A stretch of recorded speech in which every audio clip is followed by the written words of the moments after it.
Damai sejahtera dalam kasih Tuhan Yesus Kristus. Saya ingin mengucapkan selamat datang bagi Bapak Ibu Saudara semua yang hadir hari ini. Dan saudara, khususnya bagi yang baru hari ini, saya ingin mengucapkan selamat datang. Karena saudara baru pertama kali kami ingin dengan sukacita menyambut Bapak Ibu Saudara. Dengan hormat, jika tidak berkeberatan, berkenan, boleh angkat tangan yang baru pertama kali hadir, saudara. Supaya dari Asyir akan memberikan love gift, kenang-kenangan buat Bapak Ibu Saudara yang baru pertama ada. Boleh angkat tangannya yang baru pertama kali hadir. Ada? Oh semua, oh ada satu Pak di sana ya, dua. Oke, mari kita beri sambutan yang meriah. Welcome to the Happy Family Center. Bapak Ibu Saudara sekalian, bulan ini, bulan Agustus, masih dengan subtema Bondage Off. Bagaimana setiap belenggu dilepaskan, diputuskan. Saya mengambil tema saudara hari ini, who is your boss? Siapa yang menjadi bos, tuan atas kehidupan kita? Saudara, dunia usaha pekerjaan IT hampir semua mengenal seorang keturunan Chinese.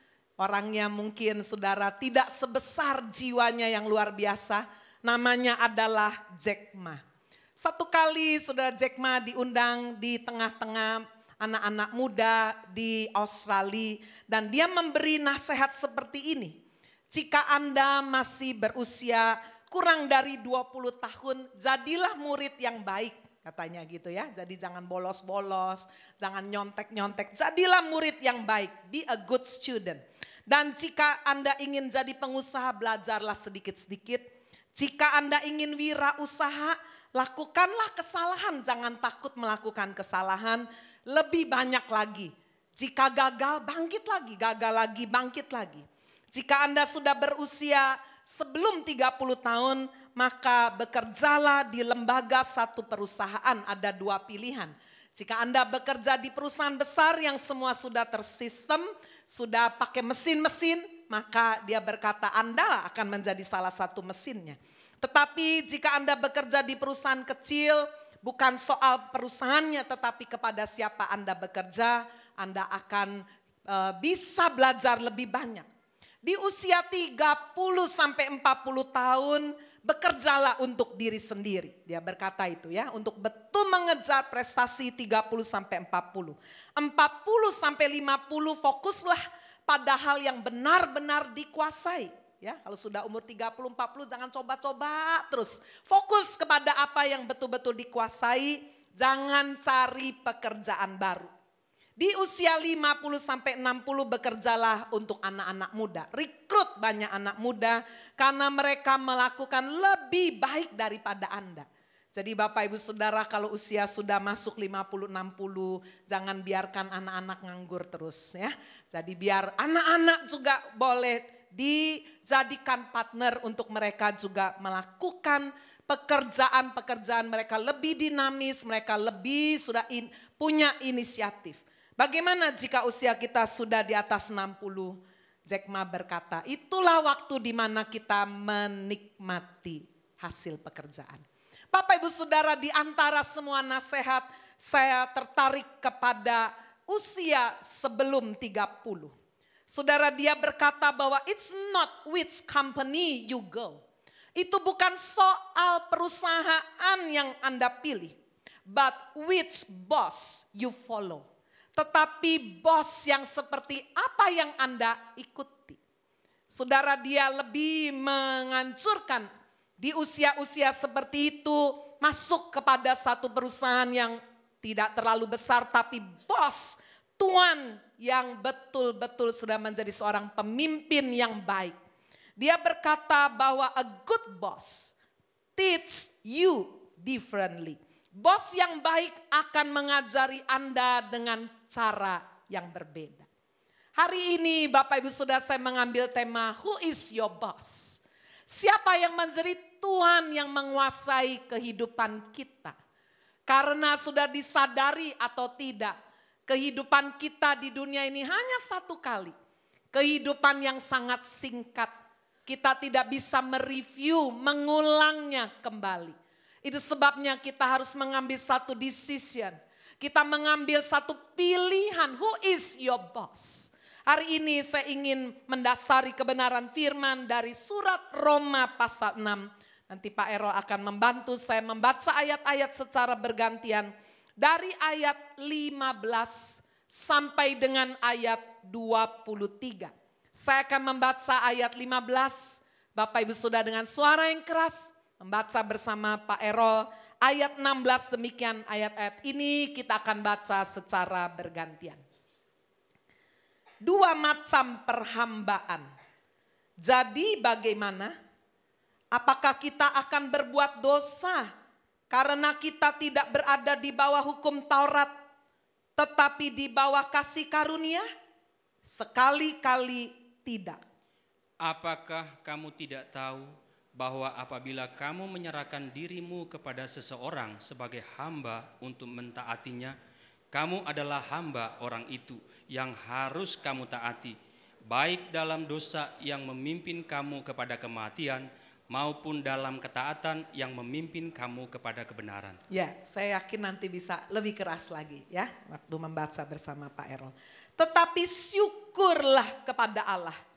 Dahulu memang kamu hamba dosa, tetapi sekarang kamu dengan segenap hati telah mentaati pengajaran yang telah diteruskan kepadamu. Kamu telah dimerdekakan dari dosa dan menjadi hamba kebenaran. Aku mengatakan hal ini secara manusia karena kelemahan kamu.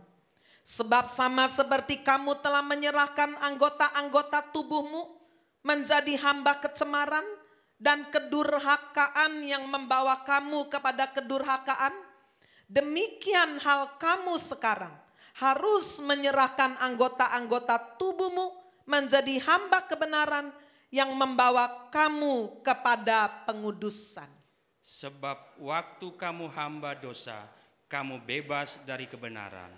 Dan buah apakah yang kamu petik daripadanya? Semuanya itu menyebabkan kamu merasa malu sekarang. Karena kesudahan semuanya itu ialah kematian.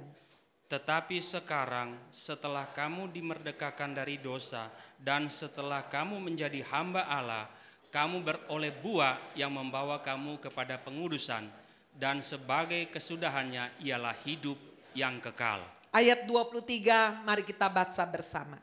Sebab upah dosa ialah maut, tetapi karunia Allah ialah hidup yang kekal dalam Kristus Yesus Tuhan kita. Kita yang percaya firman Tuhan berkata, amin. Firman Tuhan berkata yang berbahagia itulah yang mendengar firman Tuhan, menyimpan di dalam hati dan dengan setia melakukan di dalam hidup. Bapak Ibu Saudara sekalian, hari ini sesuai dengan dasar firman Tuhan yang kita baca, kita menerima dua pilihan. Who is your boss? Yang pertama, saudara, firman Tuhan mencatat kita bisa memilih menjadi hamba dosa.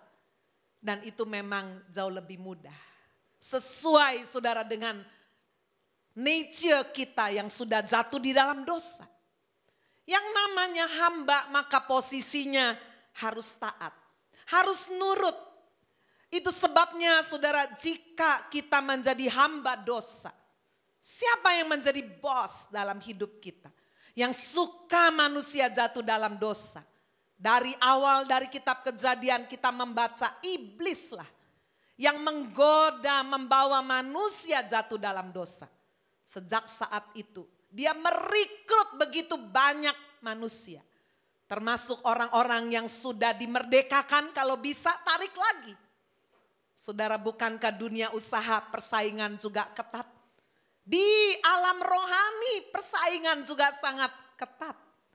Itu sebabnya Bapak Ibu Saudara kita bisa lihat, jika kita memberi diri kita untuk diperhamba oleh dosa, maka secara tidak langsung saudara menjadikan iblis dengan segala hawa nafsu di dalam diri manusia, kedagingan.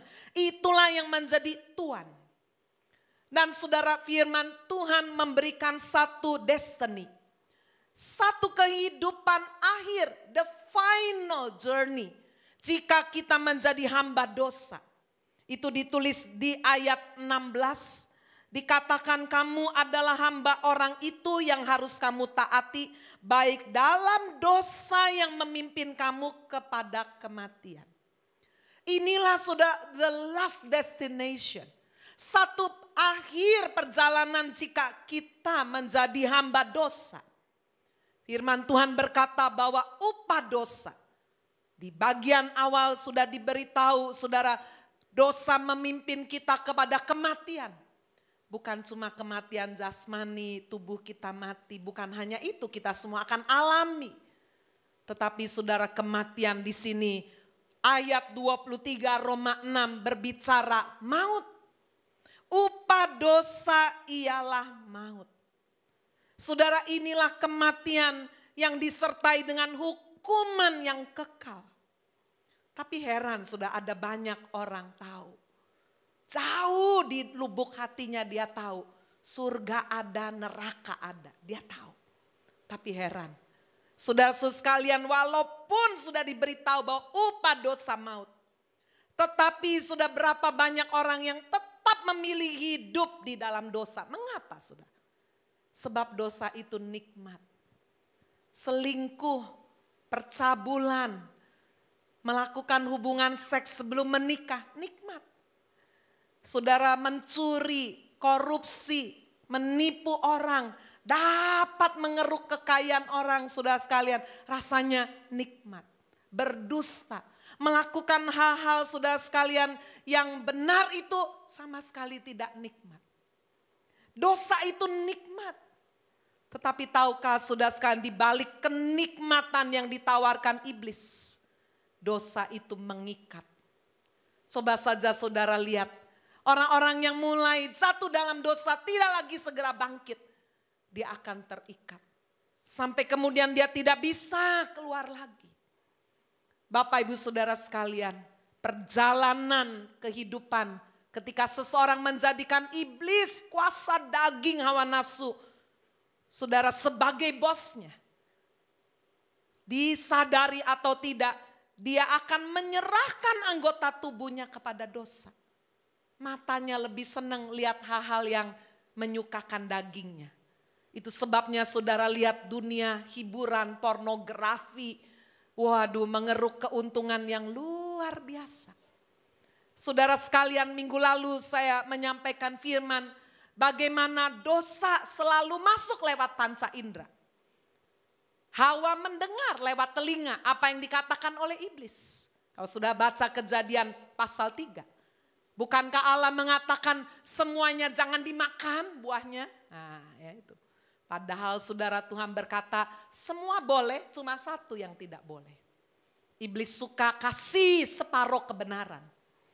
Saudara-saudara sekalian, iblis juga memakai mata. Ya. Ketika Hawa melihat buah itu langsung kirim sinyal. Sudah ke dalam alam pikirannya. Hatinya dia berkata buah itu menarik hatinya. Lewat panca indera. Apakah mata, telinga, hidung? Esau mencium bau sup merah, kacang merah yang saudara dikasih daging domba. Wah, enak sekali. Perutnya lagi lapar, dia cium, dia lihat itu menarik sekali. Saudara, dan kita membaca bagaimana Esau rela untuk menukarkan semangkuk sup kacang merah daging domba dengan hak kesulungannya. Kita semua bilang bodoh. Tapi berapa banyak kebodohan-kebodohan yang dijalankan di tengah keluarga. Istri yang baik, cantik, punya anak, ditinggalkan gitu aja.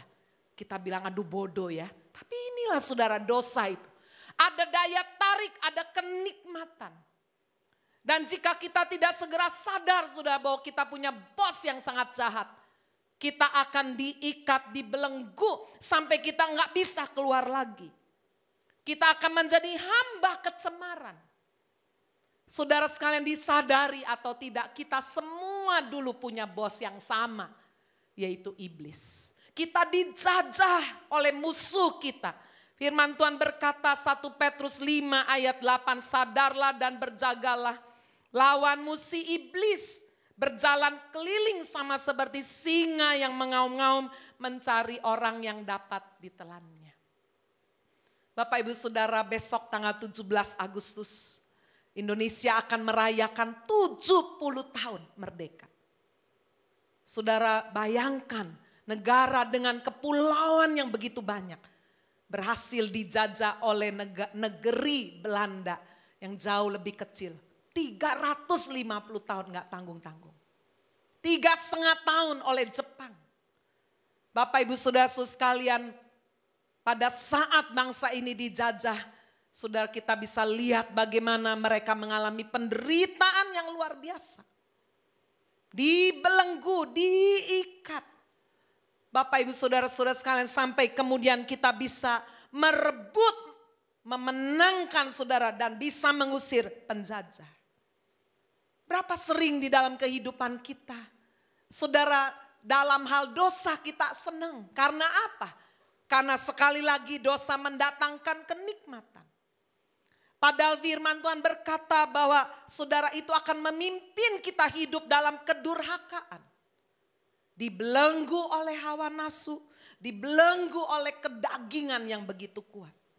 Apa ciri-ciri orang yang hidupnya masih saudara dikuasai oleh bos yang satu ini? Kolose 3 ayat 8 berkata, saudara, di dalam diri orang itu ada kemarahan, sedikit marah, nggak ada sabar, marah terus. Ya, lihat pegawai sudah kerja nggak bener, marah. Lihat istri saudara bikin kopi terlalu manis, marah. Masak terlalu asin, marah. Herannya kalau kopinya pas, nggak marah, nggak memberi pujian juga. Ya, pokoknya kalau salah, marah. Kalau anak saudara nggak bisa dapat nilai yang bagus, dia marah. Marah. Bapak Ibu Saudara, dan kemudian gampang sekali geram. Ketika melihat ada orang sukses berhasil, sebarkan kata fitnah. Supaya kalau bisa orang itu tidak berhasil. Perusahaan itu kalau bisa tutup saudara. Fitnah. Bukan cuma dalam perusahaan pekerjaan, tapi juga di dalam rumah tangga begitu banyak fitnah-fitnah berdatangan. Kata-kata kotor yang keluar. Dusta. Sudah ini menjadi ciri orang yang memiliki bos. Yang sungguh-sungguh mengobarkan hawa nafsu di dalam diri kita. Bukan cuma perkataan. Sebab firman Tuhan berkata apa yang keluar dari mulut. Semuanya berasal dari hati. Perbuatannya pun menjadi kotor.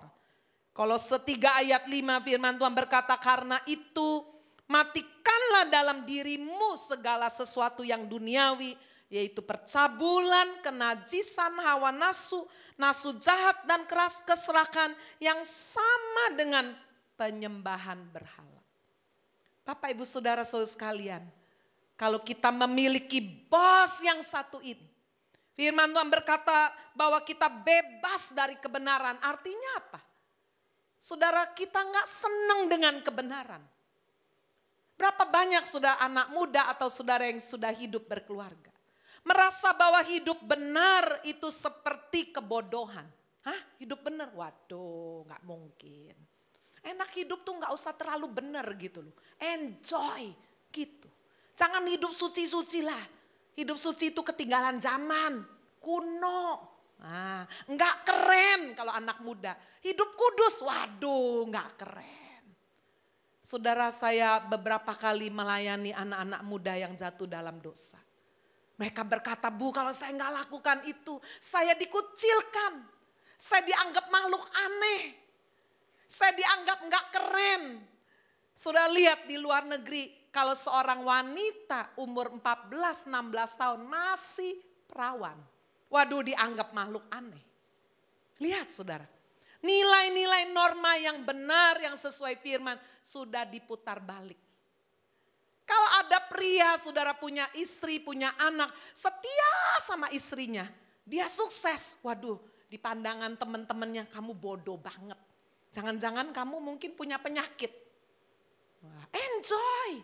Gak apa-apa gereja-gereja, istri ya istri asal jangan ketahuan. Gak apa-apa. Keren banget loh itu. Wah, Bapak Ibu Saudara sekalian, itu yang dikatakan oleh dunia. Kalau benar saudara apa yang ditawarkan oleh dunia, kenikmatan hidup di dalam dosa, keberhasilan, kekayaan, bahkan kedudukan yang tinggi, bahkan kesehatan, itu adalah segala-galanya dan bisa membuat bahagia. Kenapa orang-orang seperti Michael Jackson, penyanyi yang terkenal, saudara, kenapa dia minum obat tidur sampai overdosis? Jika ketenaran bisa membuat orang bahagia, mengapa Michael Jackson mengambil jalan pintas? Jika kekuasaan bisa membuat orang bahagia, mengapa Presiden Brasil, G. Vargas, menembak jantungnya sendiri, bunuh diri? Jika kecantikan bisa membuat orang happy, bahagia, mengapa Marilyn Monroe, artis cantik dan simbol seks sepanjang masa, minum alkohol dan obat depresi sampai overdosis dan mati? Jika kesehatan juga bisa membuat orang bahagia, mengapa Thierry Costa, seorang dokter yang sangat terkenal dari Prancis, bunuh diri akibat sebuah acara di televisi? Bapak Ibu Saudara, ternyata bahagia tidaknya seseorang bukan ditentukan oleh seberapa kaya, tenar, cantik, kuasaan yang kita miliki atau kesehatan yang kita miliki. Bapak Ibu, iblis seringkali menipu kita. Itu sebabnya hari ini kita melihat who is your boss. Jika kita memilih saudara sekalian dosa yang nikmat itu terus-menerus kita jalankan, maka kita melihat akhir hidup yang sudah pasti. Firman Tuhan berkata orang seperti itu akan diakhiri dengan buah dosa. Di ayat 21 dari Roma 6 dikatakan, buah apakah yang kamu petik daripadanya? Semuanya menyebabkan kamu merasa malu. Seringkali rasa malu datangnya terlambat. Saya pernah melayani seorang remaja putri 14 tahun. Saudara, bukan dari kota besar, dari kota kecil, hamil di luar nikah. Malunya luar biasa. Waktu menjalankannya diam-diam. Tetapi waktu hamil, waduh orang tuanya malu, apalagi tinggal di kota kecil. Sudah sekalian dia cari saya, mereka pikir, ini kan peristiwa sudah cukup lama. Mereka pikir saya tinggal di Jogja. Karena saya dulu buku-buku tulisan saya diterbitkan dari penerbit Andi Jogja dulu. Jadi dicari saya di Jogja. Orang Jogja bilang, bukan Ibu Agnes cuma penulis, tinggalnya tidak di Jogja. Saya dicari sampai ketemu di Surabaya. Saudara, anaknya cantik, kurus, langsing. Sepertinya hancur kehidupan keluarga ini. Orang tuanya sudah tidak bersedia. Anaknya dinikahkan karena merasa bahwa pria yang menghamili anaknya ini tidak punya masa depan. Akhirnya saudara, mereka mengambil keputusan dipindahkan ke Surabaya. Ya. Jadi saya pernah saudara dulu belum menggembala ya. Saya mendampingi sampai kayak anak sendiri. Kalau pergi sudah dia kurus muda sekali. Orang tanya, itu sakit apa? Enggak sakit. Masa saya bilang, oh ini hamil. Ya udah, dikira orang sakit. Saudara-saudara sekalian sampai melahirkan saya menemani. Bapak Ibu Saudara, malunya luar biasa. Saya memberi waktu sudah untuk bisa betul-betul menyelamatkan sang ibu. Karena dia begitu malu, begitu rasa bersalah, dia ingin bunuh diri, dia ingin buang anaknya dan sebagainya. Saya membimbing dia, saya juga harus menyelamatkan anak yang ada di dalam kandungannya. Enggak salah apa-apa. Saudara, saya sangat bersyukur pada waktu gadis muda umur 14 tahun ini melahirkan. Saya nomor satu tanya, coba sus hitung jarinya ada berapa. Waduh, saya takut cacat karena segala macam cara obat sebelum ketemu saya sudah diminum supaya gugur. Malu saudara, buah dosa adalah malu.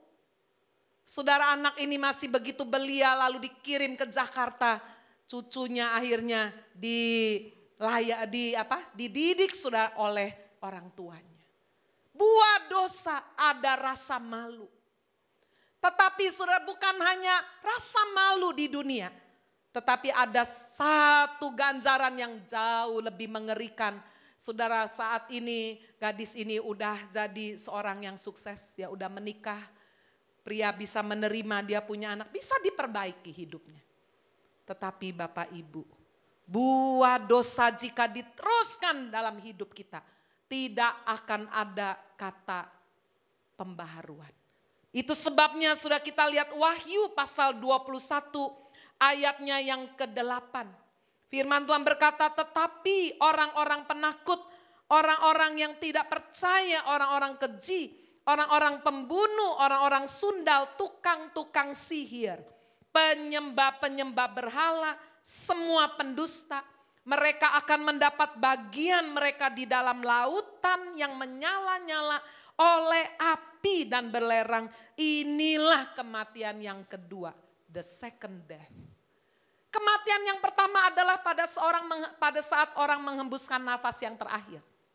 Tetapi this is not the finish. Itu bukan akhir dari segala-galanya. Waktu orang mati menghembuskan nafas, memang saudara, raganya saudara bisa kita lihat seperti orang damai gitu, seperti. Tetapi saudara, rohnya keluar, kemana ini? Ini Wahyu pasal 21 ayat 8 menjelaskan. Jika kita memilih yang menjadi bos dalam hidup kita adalah iblis. Dengan segala tipu dayanya yang memikat, dosa yang begitu nikmat. Sampai akhir kita gak mau saudara pindah bos yang baru. Inilah akhirnya. The second death. Kematian yang kedua yang berakhir dikatakan di dalam lautan api yang menyala-nyala. Sekarang mari kita melihat saudara pilihan yang kedua. The second choice. Who is your boss? Siapa yang menjadi bos kita? Kita membaca di ayat yang ke-18 dari Roma 6. Kamu telah dimerdekakan dari dosa dan menjadi hamba kebenaran. Bapak Ibu Saudara sekalian, disadari atau tidak, kita semua dulu punya bos yang sama, itulah iblis. Kita suka hidup dalam dosa, kita suka bohong, kita suka dengan keserakan, kita suka saudara dengan perselingkuhan, kita suka dengan hal-hal yang kotor. Tetapi saudara, ada Tuhan yang baru, yang ingin membawa kemerdekaan dari dosa. Bagaimana caranya? Saudara-saudara sekalian, dia harus membeli kita. Dia harus menebus kita dari bos yang lama. Bagaimana? Saudara, kalau mau merekrut orang, ya, bekerja di satu perusahaan, waduh orang itu bagus sekali, gimana? Saudara pasti tawarin, ayo kerja sama aku, gajinya 2 kali lipat. Nggak mau. 5 kali lipat, waduh baru mikir 5 kali lipat. Fasilitas, dapat rumah, dapat mobil, dapat ini, tunjangan ini, waduh. Saudara, itu tawaran bos yang kedua. Apa yang ditawarkan oleh Yesus? Untuk kita bisa saudara keluar dari belenggu bos yang lama. Firman Tuhan berkata sudah kita ditebus dari cara hidup yang sia-sia.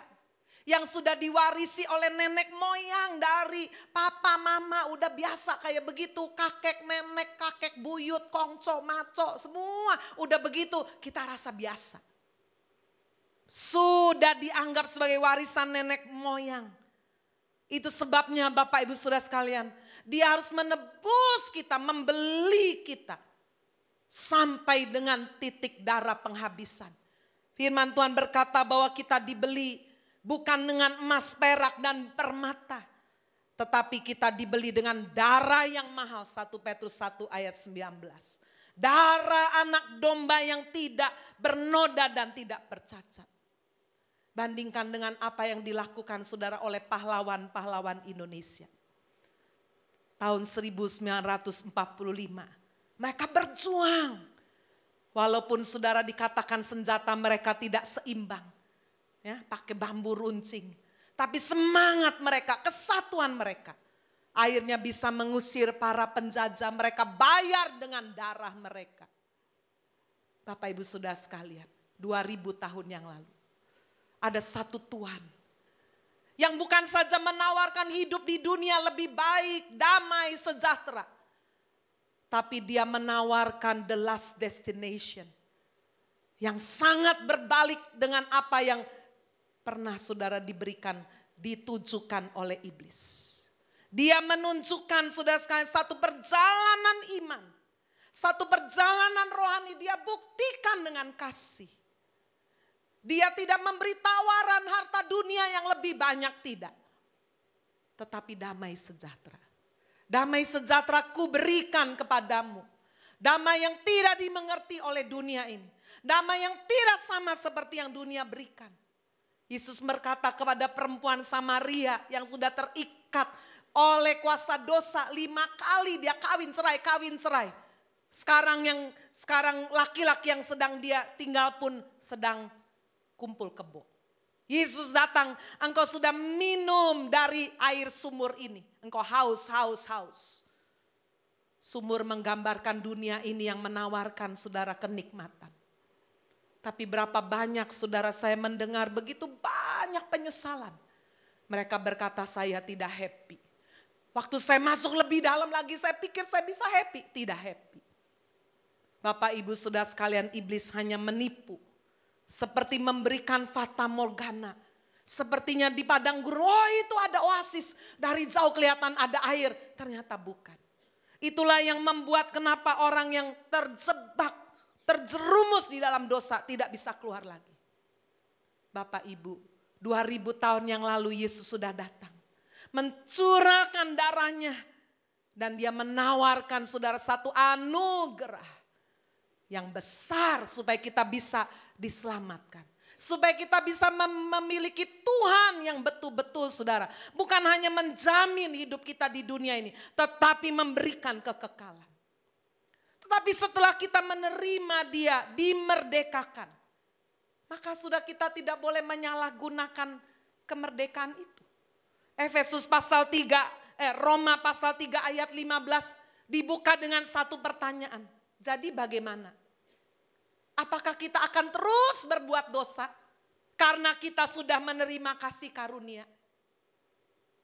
Saudara, hari-hari ini ketika kita menerima pengajaran yang tidak seimbang, yang menekankan terus kasih karunia, lupa saudara bahwa di balik kasih karunia ada hukuman, ada keadilan Allah. Kemerdekaan saudara harus ditindaklanjuti, harus di-maintain.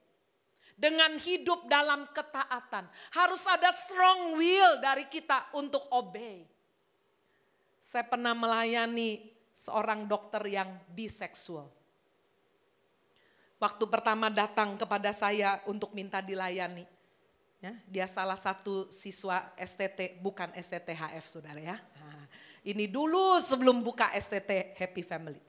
Dia dari luar kota, dia ikut kuliah, saya menjadi salah satu dosennya. Dan dari salah satu pelajaran yang saya ajar, dia betul-betul tertempelak. Sampai kemudian dia mengambil keputusan untuk dilayani. Waktu dia datang, saudara, waktu itu ke rumah saya. Dia bilang, Bu, saya mau minta dilayani. Saya lihat dia ganteng, muda, ya, berhasil hidupnya. Saya bilang nanti ya, saya minta Pak Hani aja melayani. Oh jangan Bu, saya ini kasus khusus. Loh kenapa? Saya biasa laki dilayani laki. Ya tapi saya homoseksual Bu. Bahaya kalau dilayani bapak katanya. Jadi saya pikir benar juga, ya udah nggak jadi dah. Saya minta izin dulu sama bapak. Kan ini ada yang laki yang mau saya layani tapi tidak seperti yang kamu lihat. Ya, dia homo. Oh ya udah itu urusan kamu. Bapak Ibu Saudara, yang saya ingin benar-benar Bapak Ibu pahami.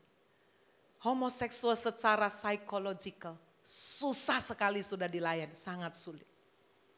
Saya mendengar saudara ceritanya bagaimana dari kecil sudah dia tidak dapat kasih sayang ibu. Pembantunya yang didik dia suka bully dia, suka melecehkan.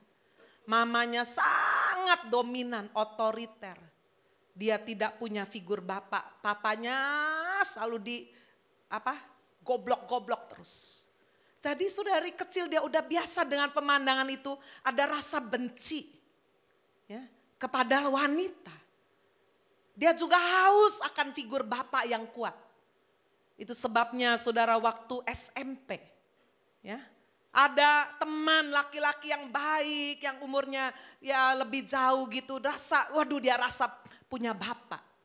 Nggak taunya ya itu untuk pertama kali tuh. Saudara-saudara sekalian dia disodomi. Dari situ sudah dia mengalami satu penyimpangan. Dia merasa bahwa itu addicted. Dia berkata, Bu, tidak ada yang tahu. Tetapi karena saya dari keluarga baik-baik, saya sekolah dokter sampai selesai. Orang tua pasti mengharapkan saya juga punya rumah tangga. Jadi saya menikah juga, soalnya istri saya cantik. Saya punya anak loh Bu, oh ya. Tapi istri saya sampai hari ini, anak saya, orang tua saya tidak tahu. Saya bahkan melayani di gereja. Saya menjadi salah satu orang yang juga dihormati di situ. Waduh, sudah saya susah sekali. Lalu saya bilang, gimana kamu bisa memuaskan penyimpanganmu? Oh, saya kan sering ke luar negeri. Ikut seminar, ikut ini. Wah, pacar saya di mana-mana di luar negeri. Itu ibu tahu kalau orang sama-sama homonya itu tahu. Setrumnya itu udah tahu. Dari getarannya udah tahu. Jadi saya dengan mudah dapat pacar yang ganteng dan sebagainya. Sampai kemudian saudara dia sekolah Alkitab. Ya, karena ada rasa bersalah tarik menarik. Dia pikir dengan sekolah Alkitab dia bisa cuci dosanya. Ya, tapi malah terjerumus lebih jauh. Sampai dia dengar kuliah saya dan dia ambil keputusan. Bu, saya berat terus terang. Tapi saya datang, saya punya kemauan yang kuat. Tolonglah saya. Saudara, saya respect kepada dokter ini. Saya melayani dia, saya dampingi dia, saya doakan perjuangan dia, pergumulan dia. Saya bilang kamu gak boleh lagi punya hubungan dengan teman-temanmu yang lama-lama. Memang tidak mudah. Dia tidak bisa cerita kepada istri. Istri mana saudara mau dengar pengakuan. Oh sayang, aku mau buka rahasia ya, kamu harus terima saya ya. Apa? Aku homo, waduh. Saya pun berkata gak usah cerita. Itu sebabnya sudah dari kebenaran kepada kebenaran. Walaupun tidak mudah, tapi akhirnya dia bisa dilepaskan. Saudara sekalian harus di-maintain dengan satu ketaatan. Firman Tuhan berkata dalam Yohanes 8 ayat 32. The truth that you know shall set you free. Kebenaran yang kamu tahu, bukan cuma sekedar asal tahu dengar. Kebenaran yang betul menguasai pikiran hati kita itulah yang akan memerdekakan. Terus menerus, kebenaran itulah yang akan memerdekakan. Bandingkan saudara, saya juga pernah melayani seorang waria. Dulu pernah bergereja di Happy Family, saya layani. Dari khotbah-khotbah yang saya berikan sudah dia tersentuh sampai akhirnya dia pernah minta konsultasi. Saya layani. Benar-benar waria, rambutnya panjang tapi suara laki. Modelnya udah operasi begitu. Saya rasa kasihan. Itu sebabnya kemudian saya berkata, pekerjaanmu apa? Di pinggir jalan Bu. Jual diri saudara. Saya bilang kalau kamu bertobat sungguh-sungguh, jangan jual diri lagi, lepaskan. Terus dia bilang gini, terus saya hidup dari mana? Dari saya. Saya ngomong begitu, nanti saya biayai untuk sementara. Lalu kemudian kamu belajar ini. Dia diam aja. Oh, saya pikirin dulu ya Bu ya. Gitu ngomongnya. Dapat tawaran, sudah saya akan biayai dia, masih dipikirin. Gak muncul. Sampai saya SMS, kamu di mana ini? Di SMS itulah dia berkata, Pak, maaf Bu, saya tidak bisa meninggalkan yang satu itu, gak bisa. Saya mau Yesus tapi itu Bu, gak bisa. Loh tapi katanya uang, iya Bu udah saya pikir-pikir bukan soal uang. Saya gak bisa Bu tinggalkan itu. Nah ini berbeda. Saudara bisa lihat perbedaan. Dua-duanya diikat saudara oleh dosa. Dua-duanya sudah terbelenggu. Tapi yang satu punya kemauan yang kuat, saya mau. Walaupun sulit saudara kalau ada pendampingan dia mau. Tuhan bisa tolong. Tetapi yang satu ini, aduh Bu saya tak pikir-pikir. Waduh mikir udah. Ketemu lagi temennya yang lama, udah jadi. Itu sebabnya saudara, kemerdekaan yang kita terima dari Kristus harus dihidupi. Sama seperti kemerdekaan yang dimiliki oleh bangsa Indonesia, harus diisi kemerdekaan itu. Tidak bisa orang merdeka langsung sukses, tidak. Harus diisi dengan kerja keras. Diisi dengan kemauan yang kuat. Saudara, di dalam hal rohani, ketika kita sudah mengambil komitmen menjadikan Kristus sebagai Tuhan kita, our Lord, maka sudah kita harus disempurnakan untuk menyerahkan seluruh anggota tubuh, mata, telinga, mulut, tangan, kaki. Kita serahkan sebagai alat kebenaran, hamba kebenaran. Jika tidak, saudara, iblis akan pakai lagi kita untuk menjadi hamba dosa. Hidup kudus adalah perintah Tuhan. Hendaklah kamu hidup kudus, kata firman Tuhan. Bapak ibu saudara, kenapa ada banyak orang tidak suka hidup kudus? Bukan saja karena hidup tidak kudus itu nikmat. Tetapi seringkali saudara, hidup kudus dianggap sebagai satu beban yang berat. Aduh, saya enggak boleh pornografi, enggak boleh selingkuh, enggak boleh mabok, enggak boleh ngedrugs, enggak boleh narkoba, enggak boleh nipu, enggak boleh aduh berat. Itu sudah cara pandang kita. Tetapi kalau saudara melihat bahwa hidup kudus adalah hak istimewa, VIP, very important person.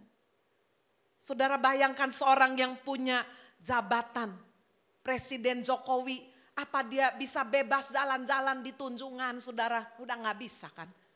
Dia harus ada pengawalnya. Apakah ibu presiden bisa jalan-jalan nongkrong, saudara, duduk makan tahu campur? Gak bisa. VIP. Apakah itu mereka memandang itu sebagai beban? Tidak. Itu adalah hak istimewa. Mau tahu campur tinggal dikirim. Itu kan. Kalau perlu orang tukang campurnya yang didatangkan ke rumahnya, ke istananya.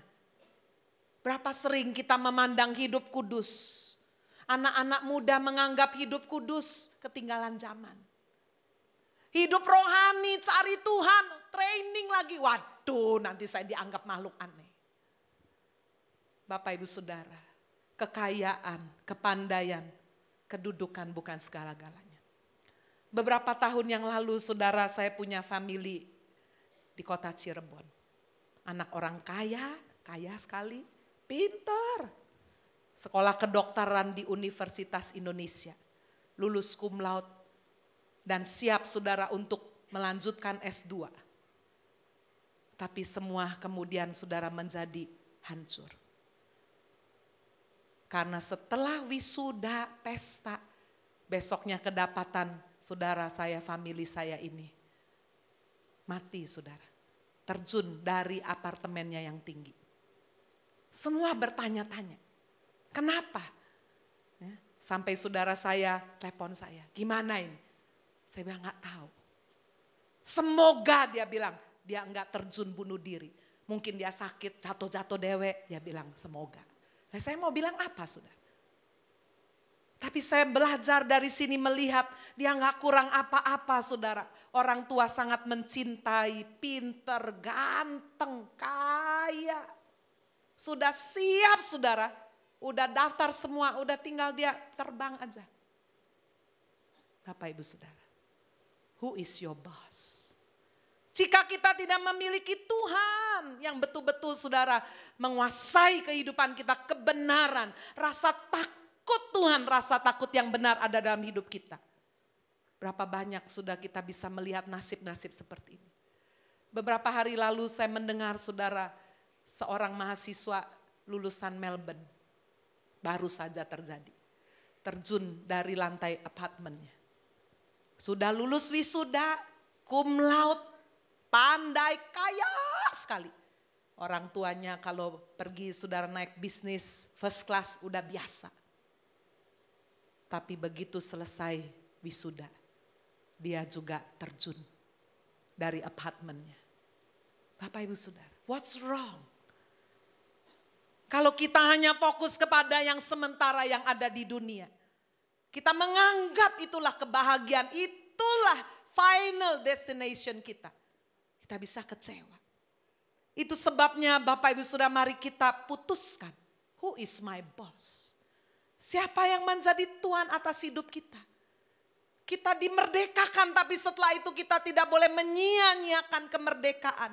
Kita harus betul-betul mengisi kemerdekaan yang sudah dibeli dengan harga yang mahal, dengan ketaatan kita. Dengan kerelaan kita menyerahkan seluruh anggota tubuh kita sebagai hamba kebenaran. Sehingga akhir hidup kita sudah bisa dipastikan akan menghasilkan buah kebenaran. Saya akan baca ayat terakhir Wahyu pasal 22 ayat 5 dan 7. Inilah final destination. Tempat terakhir saudara yang disiapkan oleh bos Tuhan kita Yesus Kristus. Malam tidak akan ada lagi di sana. Mereka tidak memerlukan cahaya lampu dan cahaya matahari sebab Tuhan Allah akan menerangi mereka. Dan mereka akan memerintah sebagai raja. Kita orang percaya dipanggil saudara untuk kemudian juga kita memerintah bersama Kristus sebagai raja sampai selama-lamanya. Ayat 7, sesungguhnya aku datang segera. Berbahagialah orang yang menuruti perkataan-perkataan nubuat kitab ini. Who is your boss? Siapa yang menjadi Tuhan dalam hidup saudara? Itu akan menentukan perjalanan hidupmu. Dan yang terpenting akan menentukan akhir hidupmu. Dan dia berjanji jika kita memilih Yesus sebagai Tuhan atas hidup kita. Dia akan menolong kita, menyertai, menuntun, membimbing kita, memberi kita kuasa untuk melakukan kebenarannya. Amin. Tuhan Yesus memberkati kita semua.